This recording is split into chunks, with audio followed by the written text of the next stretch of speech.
अस्सलाम वालेकुम दोस्तों, उम्मीद है आप खैरियत से होंगे। आज की हमारी वीडियो कोरोना वायरस पर है। कोरोना वायरस की अलामत क्या हैं और इससे कैसे महफूज रहा जा सकता है और ये हमारी जिंदगी के लिए कितना जानलेवा साबित हो सकता है।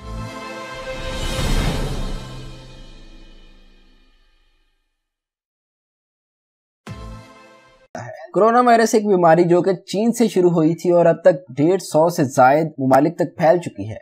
दुनिया में अब तक कोरोना वायरस से 3 लाख से ज्यादा अफराद मुतासिर हो चुके हैं, जबकि 8,000 से ज्यादा हलाक हो चुके। ये वायरस पाकिस्तान में और इसके हमसाया ममालिक में भी पहुंच चुका है। पाकिस्तान में ताहाल इसके 300 से ज्यादा मरीजों की तस्दीक हो चुकी है। तो चलिए हम इसकी अलामत के बारे में जिक्र करते हैं कि कोरोना वायरस के अलामत क्या हैं। ये बज़ाहिर बुखार से शुरू होता है, जिसके बाद खुश्क खांसी आती है। एक हफ्ते बाद सांस लेने में दुश्वारी होती है। कुछ मरीजों को अस्पताल ले जाने की नौबत आ जाती है। वाज़ेह रहे कि इस इन्फेक्शन में नाक बहने यानी जुकाम और छींकने की अलामत बहुत कम हैं। आप इस तस्वीर में कोरोना वायरस के अलामत को बखूबी देख सकते हैं, यानी बुखार और थकन महसूस होती है, खांसी आती है, सांस लेने में दुश्वारी होती है और पट्ठों में दर्द होता है। अगर आपको लगता है कि आप कोरोना वायरस से मुतासिर हैं तो इन अलामत पर जरूर गौर करें। तो चलिए अब बात करते हैं कि ये वायरस हमारे लिए कितना जानलेवा साबित हो सकता है। इस वायरस से मुतासिर होने वाले 40,000 मरीजों के डाटा का जायजा लेने के बाद आलमी अदारे सेहत का कहना था कि 81% अफराद में इसकी हल्की फुल्की अलामत जाहिर हुई, 14% में शदीद अलामत जाहिर हुई, जबकि 5% अफराद शदीद बीमार पड़ गए। कोरोना वायरस, जिसे कोविड-19 का नाम दिया गया है, इससे मरने वालों की शरह 1 से 2% रही, लेकिन इन अदाद पर भरोसा नहीं किया जा सकता।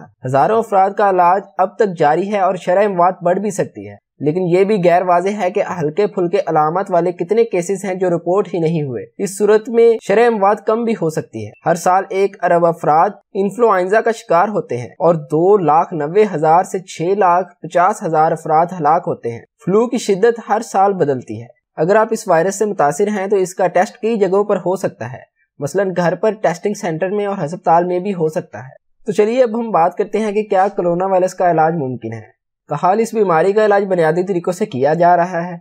मरीज के जिस्म को फाल करके, यानी सांस लेने में मदद फराहम करके, ताकि मुदाफ़ती निज़ाम इस वायरस से लड़ने के काबिल हो जाए। ताहम इसकी वैक्सीन की तैयारी का काम जारी है। उम्मीद है इस साल के आखिर तक इसकी दवा इंसान पर आजमानी शुरू कर दी जाएगी। अस्पतालों में वायरस के खिलाफ पहले से मौजूद दवाओं का इस्तेमाल शुरू कर रखा है, ताकि देखा जा सके कि आया इनका कोई असर है या नहीं। आइए अब बात करते हैं कि हम खुद को इस वायरस से कैसे महफूज रख सकते हैं। आलमी अदारे सेहत का कहना है कि अपने हाथ ऐसे साबुन या जेल से धोएं जो वायरस को मार सकता है। खांसते या छींकते हुए अपने मुंह को ढांपें। बेहतर होगा कि टिश्यू इस्तेमाल करें और इसके फौरन बाद अपने हाथ धोएं ताकि वायरस ना फैल सके।